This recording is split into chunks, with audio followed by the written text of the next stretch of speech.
Hello students, welcome back to DV classes. तो आज की क्लास स्टार्ट करने से पहले मैं आपके साथ डिस्कस करूंगी कुछ स्टेटमेंट्स जो मैंने स्क्रीन पे यहाँ पे लिखी हुई है। ये स्टेटमेंट्स हम अक्सर डेली लाइफ में यूज करते हैं और सुनने को भी मिलती है हमें ये स्टेटमेंट्स में। तो वन बाय वन देखते हैं कि ये स्टेटमेंट कौन सी है और इनके मीनिंग समझते हैं। तो स्टार्ट करते हैं फर्स्ट स्टेटमेंट से, जो कि है there are chances that it might rain tomorrow. ऐसी पॉसिबिलिटी है कि कल शायद बारिश हो जाए। पक्का नहीं है लेकिन पॉसिबिलिटी है कि कल बारिश हो सकती है। ओके, सेकंड स्टेटमेंट है the new movie is likely to break box office records, कि ये जो नई मूवी आई है वो शायद बॉक्स ऑफिस के रिकॉर्ड जो है वो तोड़ दे, कि उसकी कमाई जो है वो इतनी हो कि वो बॉक्स ऑफिस के रिकॉर्ड तोड़ सकती है। लेकिन हम पक्का नहीं बोल रहे, ये हम पॉसिबिलिटी बता रहे कि ऐसा हो सकता है। नहीं भी हो सकता लेकिन हम बोल रहे हैं कि ऐसा हो सकता है। थर्ड है the train might be delayed because of the heavy fog. अब सर्दियां हैं, फॉग तो होती है, तो हैवी फॉग के कारण शायद जो ट्रेन है वो डिले हो सकती है, लेट आ सकती है स्टेशन पे। तो अगर आपने इन तीनों स्टेटमेंट्स को ध्यान से सुना और पढ़ा है तो आपको ये चीज समझ आई होगी कि यहाँ पे हम पक्का नहीं बता रहे कि ये चीज होगी या नहीं होगी, हम सिर्फ उसके चांसेस बता रहे हैं। ऐसा हो भी सकता है, नहीं भी हो सकता। ओके, तो हम श्योरिटी नहीं दे रहे कि ये चीज होगी या नहीं, हम सिर्फ उसके चांसेस बता रहे हैं, पॉसिबिलिटीज बता रहे हैं। तो आज की क्लास में हम मैथमेटिक्स के एक ऐसे ही कंसेप्ट को, चैप्टर को पढ़ेंगे जिसका नाम प्रोबेबिलिटी है। वो हमें बताएगा कि हम कैसे किसी चीज के होने या ना होने की प्रोबेबिलिटी यानी कि पॉसिबिलिटी को कैलकुलेट कर सकते हैं और उसे बता सकते हैं। ओके, तो आज का चैप्टर है हमारा क्लास 10th का चैप्टर प्रोबेबिलिटी, जिसमें हमने प्रोबेबिलिटी के बारे में सारे कंसेप्ट जो है वो अच्छे से पढ़ने हैं और हम जानेंगे कि कैसे हम किसी चीज के होने या ना होने की जो पॉसिबिलिटी है उसे बता सकते हैं। तो अब ये प्रोबेबिलिटी चैप्टर जो है उसे हमने वन गो में नहीं करना, हमने इसे डिफरेंट पार्ट्स में डिवाइड करके करना है।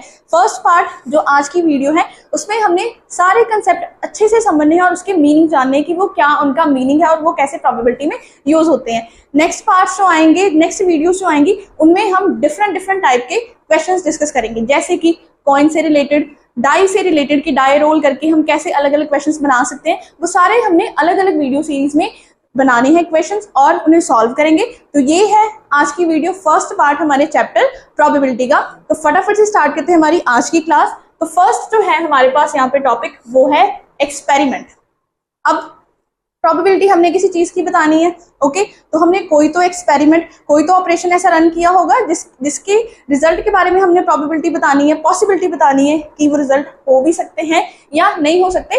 तो ये कुछ टर्म्स है जो हमने वन बाय वन स्टडी करनी है। ये सारे रिलेटेड है हमारे टॉपिक प्रोबेबिलिटी से। तो फर्स्ट हमारे पास डेफिनेशन है एक्सपेरिमेंट की। सो एक्सपेरिमेंट क्या है? It is an operation producing a well defined set of results, या फिर हम कहें आउटकम्स, कि कोई एक ऐसा ऑपरेशन, कोई एक ऐसा काम जो कि हमें रिजल्ट देता है जो कि वेल डिफाइंड होने चाहिए। अब वेल डिफाइंड होने का मतलब है कि जो हमारे पास रिजल्ट आ रहे हैं, आउटकम्स आ रहे हैं, वो प्रॉपर्ली डिफाइंड होने चाहिए कि ये रिजल्ट आएगा और ये आएगा। ऐसा नहीं है कि ये हो सकता है या ये। जैसे कि एग्जाम्पल मैंने लिखी है टॉसिंग अ कॉइन, कि जब हम सिक्के को उछालते हैं, टॉस करते हो ना, जब आप मैच खेलते हो, कोई भी आप जब मैच खेलते हो, आप हमेशा पहले सिक्का उछालते हो कि किस टीम के पास बॉलिंग आएगी और किस टीम के पास बैटिंग आएगी। तो आप सिक्का उछालते हो तो आप क्या देखते हो कि किसका हेड आया है तो वो बॉलिंग करेगा या किसका टेल आया तो वो बैटिंग, वो आप अपने हिसाब से कंडीशन देखते हो। ठीक है, अब अगर हम कॉइन को टॉस करते हैं तो कौन कौन से दो ऐसे आउटकम्स या फिर रिजल्ट आ सकते हैं?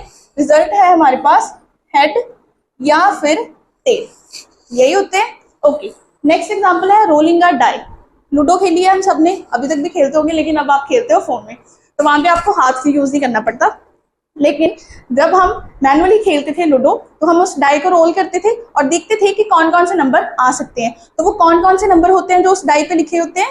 1 से लेके 6 तक। यस, तो यानी कि अगर हम डाई को रोल करें तो हमारे पास ये जो रिजल्ट्स हैं, जो कि 1, 2, 3, 4, 5 और 6, इसके अलावा तो नहीं है कोई रिजल्ट।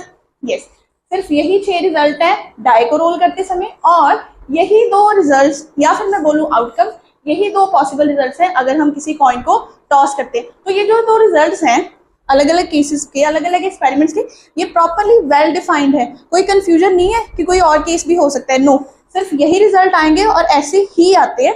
तो ये दोनों एक्सपेरिमेंट्स की एग्जाम्पल है कि कॉइन को अगर हम टॉस कर रहे हैं तो वो भी एक एक्सपेरिमेंट है, अगर हम किसी डाई को रोल कर रहे हैं तो वो भी एक एक्सपेरिमेंट है। क्लियर है जी? अब यहाँ पे मैंने लिखा है रैंडम एक्सपेरिमेंट। रैंडम मतलब हमने ऐसी कोई एक्सपेरिमेंट कर लिया, लेकिन इसका मीनिंग इतना जनरल सा नहीं है, इसे समझेंगे अच्छे से। डेफिनेशन पहले देखते हैं।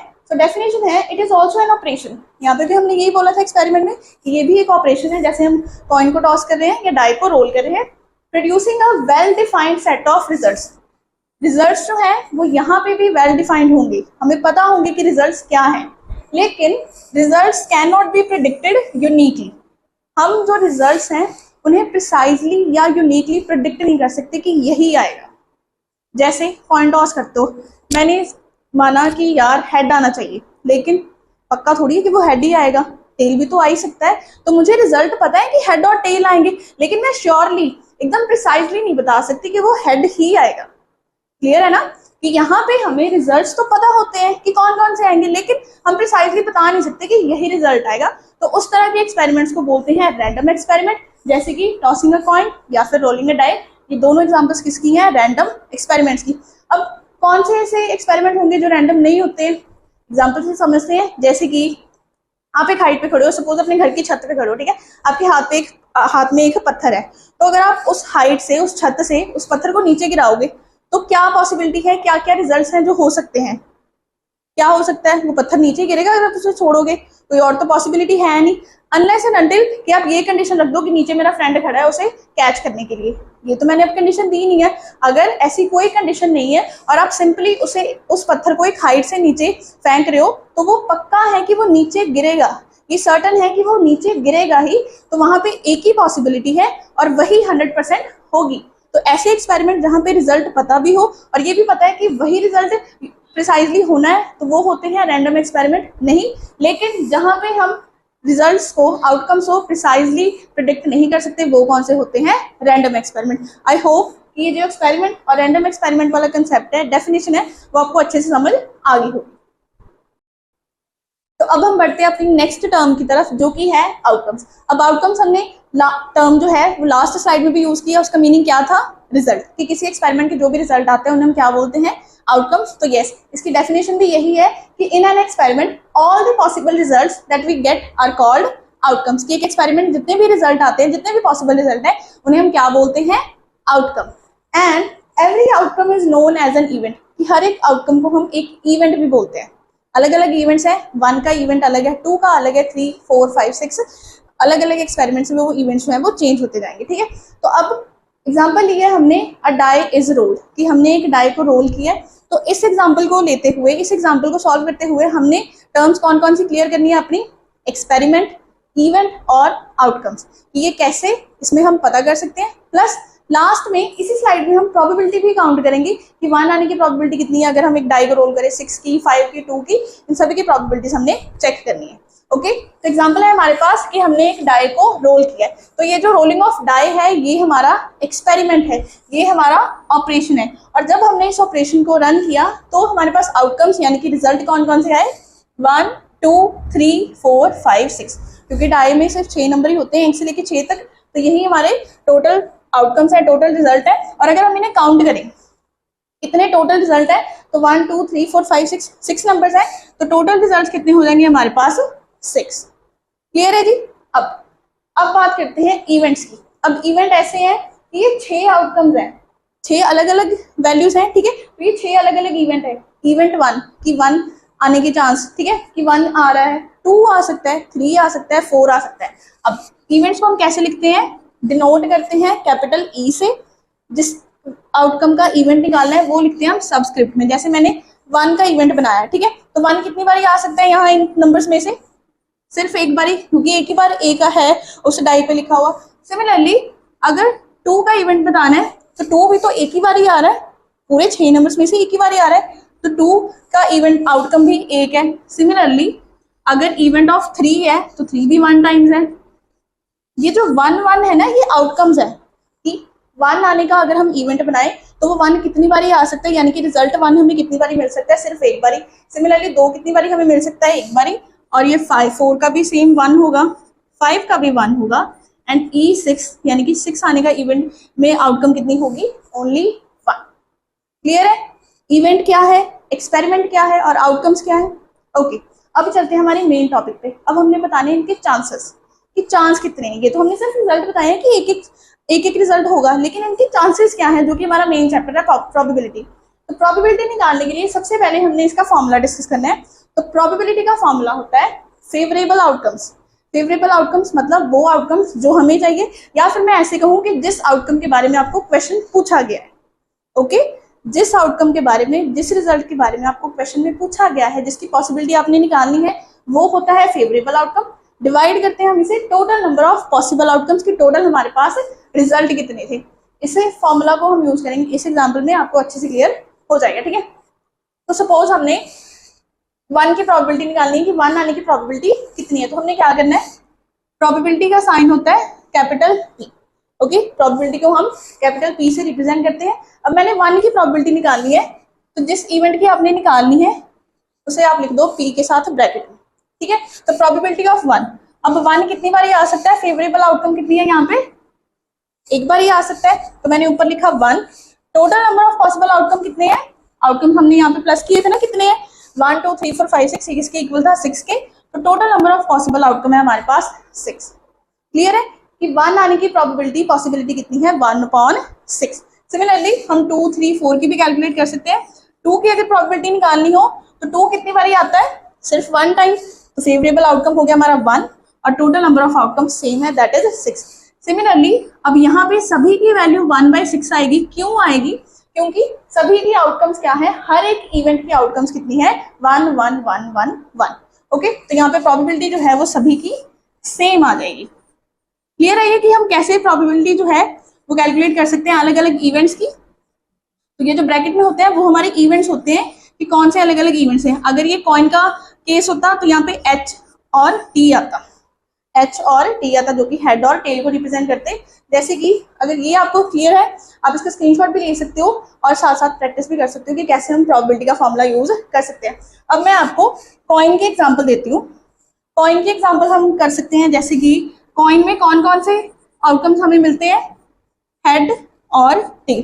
तो अगर मैंने प्रोबेबिलिटी ऑफ हेड निकालना है कि हेड कितनी बार आ सकता है, अब हेड कितनी बार आ रहा है, सिर्फ 1 टाइम। तो मैंने लिख दिया 1 upon total number of possible outcomes. Total number of possible outcomes कितने हैं, एक बार हेड है एक बार टेल है, तो 1 1 2 हो गया। तो यहाँ पे टोटल आउटकम्स कितने आ गए, 2।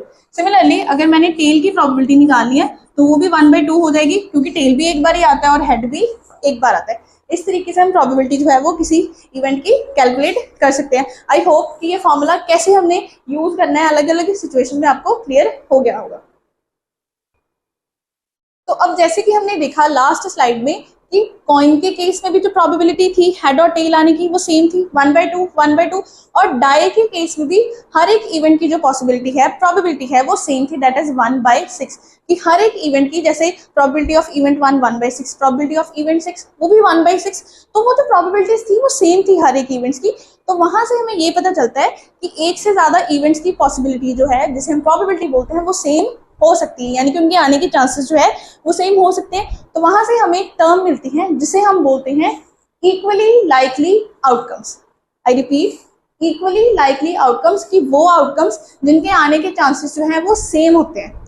ऐसी आउटकम्स जिनके आने के चांसेस सेम होते हैं। डेफिनेशन पढ़ते हैं, इन एन एक्सपेरिमेंट व्हेन 2 और मोर आउटकम्स, की अगर एक एक्सपेरिमेंट में 2 या 2 से ज्यादा आउटकम्स के इक्वल चांसेस हैं अकर होने के। ओके, 2 या 2 से ज्यादा इवेंट्स के सेम चांसेस हैं अकर होने के, तो वो कौन से आउटकम्स होते हैं, इक्वली लाइकली आउटकम्स। एग्जांपल मैंने आपको बताई है कि जैसे tossing a coin, probability of head कितनी थी, 1/2, प्रोबेबिलिटी ऑफ टेल भी थी 1/2, यानी कि दोनों के आने के चांसेस सेम है। तो ये कौन से आउटकम्स है, equally likely outcomes. Similarly die में भी ऐसे ही था, प्रोबेबिलिटी ऑफ 1 कितनी थी, 1/6, प्रोबेबिलिटी ऑफ 3 भी थी 1/6, और अगर मैं 5 की भी बात करूं तो वो भी 1/6 थी। तो ये सारे जो आउटकम्स हैं वो इक्वली लाइकली आउटकम्स हैं, कि हर एक के आने के चांसेस जो है वो सेम है, प्रोबेबिलिटी की वैल्यू इनकी क्या होगी, सेम। क्लियर है, सिंपल सा कंसेप्ट था कि अगर पॉसिबिलिटी सेम है, प्रोबेबिलिटी की वैल्यू सेम है, तो वो कौन से आउटकम्स हैं, इक्वली लाइकली आउटकम्स। अब चलते हैं हमारे नेक्स्ट सेक्शन पे, वो है इम्पॉसिबल इवेंट्स। तो जैसे कि अभी हमने बात की है ऐसी आउटकम्स के बारे में जिनकी पॉसिबिलिटीज जो हैं, जिनकी प्रोबेबिलिटी की वैल्यूज जो हैं वो सेम होती है, और उन्हें हम क्या बोलते हैं, इक्वली लाइकली आउटकम्स। लेकिन सिर्फ इस तरह के रिजल्ट नहीं होते, कुछ रिजल्ट्स, कुछ आउटकम्स ऐसी भी होती हैं जो इम्पॉसिबल है होनी। कुछ रिजल्ट्स, कुछ आउटकम्स ऐसी हैं जिनका होना इम्पॉसिबल है, और दूसरी तरफ कुछ इवेंट्स ऐसे हैं जो सर्टन हैं कि वो होके ही रहेंगे। अब ये क्या चीज होगी, कुछ हो ही नहीं सकते और कुछ बिल्कुल ही होके रहेंगे। तो इनकी एग्जांपल हम लेके समझते हैं, जैसे कि क्या एक डाई को रोल करने से आपको 14 नंबर मिल सकता है? 14 इम्पॉसिबल है, क्योंकि डाई पे नंबर लिखे होते हैं 1 से लेके 6 तक। 1 से लेके 6 तक की कोई वैल्यू आएगी, 14 तो आएगा नहीं। तो वो कौन सा इवेंट है, किस टाइप का इवेंट है? Impossible event. ओके, अब सेकंड एग्जांपल मैं सर्टेन इवेंट की दूंगी, जैसे कि सन जो है वो ईस्ट डायरेक्शन से राइज होता है, ईस्ट डायरेक्शन में ही राइज होता है। तो क्या इस इवेंट की पॉसिबिलिटी जो है वो कम ज्यादा हो सकती है कि यस? क्या ये सर्टन है कि ये होना ही है, पक्का ही होना है, निश्चित है? This is certain event. क्यों? क्योंकि ये फिक्स्ड है कि सन जो है ईस्ट डायरेक्शन से ही राइज होगा, तो ये एक सर्टन इवेंट है। अब ये दोनों की डेफिनेशन क्या है और इनसे रिलेटेड प्रोबेबिलिटी की वैल्यूज क्या है, ये हम इनकी डेफिनेशन देखेंगे। तो चलिए देखते हैं। इम्पॉसिबल इवेंट क्या है? It is defined as an event that has no chance of occurring. जैसे हमने बोला कि इनके होने के चांसेस जो है वो बिल्कुल नहीं है, और इनकी प्रोबेबिलिटी की वैल्यू कितनी होती है? 0। इनकी प्रोबेबिलिटी की वैल्यू कितनी होती है? 0। On the other hand certain events जो है वो उनकी अक्रेंस जो है वो सर्टन है, निश्चित है कि वो हो गई रहेंगे, and it has a probability of 1 कि p की वैल्यू कितनी होती है? 1। अब p की वैल्यू जो है, प्रोबेबिलिटी की वैल्यू जो है वो 0 भी हो सकती है, 1 भी हो सकती है। इसके बीच की कोई वैल्यू हमने देखी है? होती है। कहाँ पे होगी वो? इक्वली लाइकली आउटकम्स के केस में, कि जैसे हाफ हाफ हो रही है, 1/2 1/2 in the case of tossing a coin, देखिए ना। तो अब यहाँ पे हम एक कंक्लूजन निकालते हैं कि प्रोबेबिलिटी ऑफ एन इवेंट की वैल्यू जो है वो ग्रेटर देन इक्वल टू 0 होती है, कि वो 0 के इक्वल भी हो सकती है। 0 के इक्वल कब होगी? जब वो इम्पॉसिबल है, और उससे ज्यादा भी हो सकती है, क्योंकि इसकी मैक्सिमम वैल्यू जो है वो कितनी है? मैक्सिमम वैल्यू जो कितनी है वो है 1। Probability of an event is greater than equal to 0 and less than equal to 1। ये एक बहुत ही इंपॉर्टेंट वैल्यूज है, ठीक है? इसे ध्यान रखना है कि प्रोबेबिलिटी की वैल्यू जो है वो 0 और 1 के बीच बीच में ही लाई करती है, ना ही पीछे कम होती है, ना ही ज्यादा होती है। 1 से ज्यादा प्रोबेबिलिटी की वैल्यू जो है वो नहीं हो सकती। अब क्यों नहीं हो सकती नेगेटिव? क्योंकि 0 से हम राइट हैंड साइड की तरफ बढ़ रहे हैं, 1 की तरफ, तो लेफ्ट हैंड साइड में नेगेटिव वैल्यूज होती है, तो वहां तो हम जा ही नहीं रहे। It means negative answer probability का कभी नहीं होगा। क्लियर है? इस चीज को आप नोट कर सकते हो। ओके, तो अब हम चलते हैं हमारे अगले सेक्शन पे, वो है एलिमेंट्री इवेंट्स। अब एलिमेंट्री इवेंट्स क्या होते हैं, पहले डेफिनेशन पढ़ेंगे, फिर विद एग्जांपल इसे समझेंगे अच्छे तरीके से, ठीक है? तो इन an experiment if an event has only 1 possible outcome, कि अगर किसी एक्सपेरिमेंट में एक इवेंट की जो आउटकम्स की पॉसिबिलिटी है वो सिर्फ एक है। दोबारा बोल रही हूँ, एक एक्सपेरिमेंट हुआ है, उसमें अलग अलग इवेंट्स हैं। जैसे डाई रोल करते समय अलग अलग इवेंट्स कौन से हैं? E1 E2 E3 E4 E4 5 6, ठीक है? और उन सभी के रिजल्ट्स जो होते हैं, उन सभी के आउटकम्स जो होते हैं वो कितने होते हैं? 1 आने के आउटकम कितने हैं? 1 इवेंट के कितने आउटकम है? 1, क्योंकि 1 2 3 4 5 6 ये हमारे नंबर ऑफ आउटकम्स है, तो 1 एक ही बार आ सकता है। सिमिलरली इवेंट 2 कितनी बार आ सकता है? 1। इवेंट 3 जो है कितनी बार आ सकता है? 1। तो ये ऐसे ही सारे इवेंट्स जिनके पॉसिबल आउटकम्स जो हैं उनकी वैल्यू कितनी होती है? सिर्फ और सिर्फ 1। उन्हें हम बोलते हैं एलिमेंट्री इवेंट्स। क्लियर है? तो अगर हम इनकी अब प्रोबेबिलिटी निकालने, तो प्रोबेबिलिटी ऑफ इवेंट 1 कितनी होगी? 1/6। सिमिलरली अगर प्रोबेबिलिटी ऑफ E2 निकालें 2 इवेंट की, तो वो होगी 1/6। सिमिलरली E3 की भी कितनी होगी प्रोबेबिलिटी? 1/6। लिख देते हैं इसे 1/6। अब नेक्स्ट उन्होंने लिखा है the sum of probabilities of all the elementary events in an experiment is equal to 1। कि प्रोबेबिलिटीज का सम अगर करें, किसकी प्रोबेबिलिटीज का? एलिमेंट्री इवेंट्स की प्रोबेबिलिटी का अगर हम सम करें तो वो किसके इक्वल होता है? 1 के। लेकिन क्या ये सारी प्रोबेबिलिटीज है हमारे आउटकम्स की? नो। तो हमें सबसे पहले इस पूरे एक्सपेरिमेंट की प्रोबेबिलिटीज निकालनी होंगी, जैसे कि PE4 equal to 1/6, PE5 equal to 1/6 and lastly PE6 equal to 1/6। अब ये सारे एलिमेंट्री इवेंट्स हैं, क्योंकि इन सभी में कितने थे? एक एक आउटकम थी। तो अगर हम इन सभी प्रोबेबिलिटीज को ऐड करें 1/6 1/6 1/6, तो आपका आंसर किसके इक्वल होता है? 1 के। या वीडियो पॉज करके इन्हें ऐड करके देख सकते हो, आंसर जो है वो हमेशा किसके इक्वल आएगा? 1 के। लेकिन कंडीशन क्या है कि वो जो सारी प्रोबेबिलिटीज हैं वो किसकी होनी चाहिए? एलिमेंट्री इवेंट्स की। अब एलिमेंट्री इवेंट क्या है? जिस इवेंट का सिर्फ और सिर्फ एक आउटकम होता है। क्लियर है कि एलिमेंट्री इवेंट्स क्या है और उनसे रिलेटेड हम कैसे सम पता कर सकते हैं अलग अलग प्रोबेबिलिटीज का? आई होप कि यहाँ तक आपको सारा कुछ क्लियर हो गया होगा। अब लास्ट टॉपिक जो है वो हमारा कॉम्प्लीमेंट्री इवेंट है, तो वो जरूर देखिएगा लास्ट सेक्शन जो है वो हमारे वीडियो का। तो अब देखते हैं कि हमारे इस लेक्चर का लास्ट टॉपिक जो है, लास्ट टर्म जो है वो क्या है, वो है कॉम्प्लीमेंट्री इवेंट्स। जैसे हमने एलिमेंट्री इवेंट्स पढ़े हैं, इसी तरह हम अब कॉम्प्लीमेंट्री इवेंट्स को भी स्टडी करेंगे। तो इसकी डेफिनेशन क्या है कि 2 events are said to be complementary events, कि कब हम 2 इवेंट्स को कॉम्प्लीमेंट्री इवेंट बोलेंगे, जब एक इवेंट होगा where one event will occur only when the other event is not occurring. Confusing है, कर देते हैं क्लियर कि एक इवेंट होगा लेकिन कंडीशन है कि तब वो दूसरा इवेंट नहीं होना चाहिए। एक इवेंट तभी होगा जब उसके साथ का दूसरा इवेंट नहीं हो रहा। जैसे कि एग्जांपल लो कॉइन वाली, कॉइन को हमने फ्लिप किया, कौन कौन से इवेंट्स हो सकते हैं, ई एच और ई टी, हेड या फिर टेल आ सकते हैं, ठीक है। इसकी आउटकम होगी हेड और इसकी होगी टेल। अब सिक्का उछालो और वो जब नीचे गिरेगा या तो हेड ऊपर आएगा या टेल आएगा, ठीक है। यानी कि जब हेड ऊपर आ रहा है तो टेल नहीं आ रहा ना ऊपर, आपको टेल नहीं दिख रहा है। सिमिलरली जब टेल ऊपर आ रहा है तो हेड नहीं दिख रहा। तो ये 2 इवेंट्स कैसे हैं कि अगर एक हो रहा है तो वो दूसरा जो इवेंट है वो नहीं हो रहा है। एक इवेंट तभी होना पॉसिबल है जब दूसरा इवेंट अकर नहीं हो रहा। इसके लिए इसे कैलकुलेट करने के लिए भी हमारे पास एक फॉर्मूला है, जिसे हम इस तरह लिखते हैं, probability of event E, probability of event E plus probability of, वैसे तो इसे ई प्राइम लिखते हैं लेकिन मैं आपको समझाने के लिए लिख देती हूँ नॉट ई, कि ई जो इवेंट है वो नहीं हो रहा है।